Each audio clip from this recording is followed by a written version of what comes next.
Ndugu wanahabari, Jeshi la Polisi mkoa wa Mara linamshikilia mtu mmoja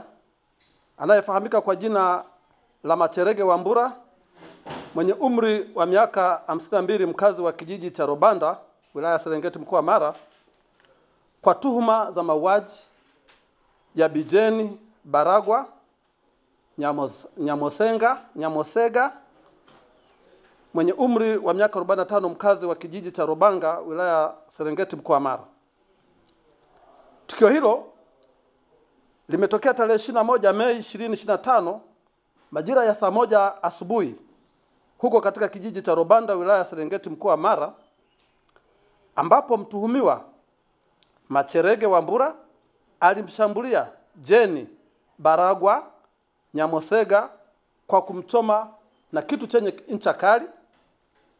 ambacho kimsingi ni kisu maeneo mbalimbali ya mwili wake na kusababisha kumwaga damu nyingi, hali iliyopelekea kifo chake. Ifahamike kwamba uchunguzi wa jambo hili ulifanyika, ambao ni uchunguzi wa awali, na katika uchunguzi huu wa awali imebainika kuwa chanzo cha tukio hilo, na hii ilitokana na marehemu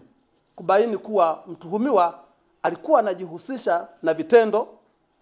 vya kihalifu, hususan wizi na ujangili. Hivyo mwanamke aliona haitakuwa vizuri kuendelea na mwanaume wa aina hiyo, lakini pia hawa ni watu ambao wamekutana wakiwa watu wazima, na mwanamke alikuwa na watoto wenye akili na utambuzi. Hivyo waliona baba wa aina hii si mtu mwema kuendelea kukaa kwenye familia ile, na yeye akaamua kuchukua maamuzi hayo ya kumtoa uhai huyo mpenzi wake.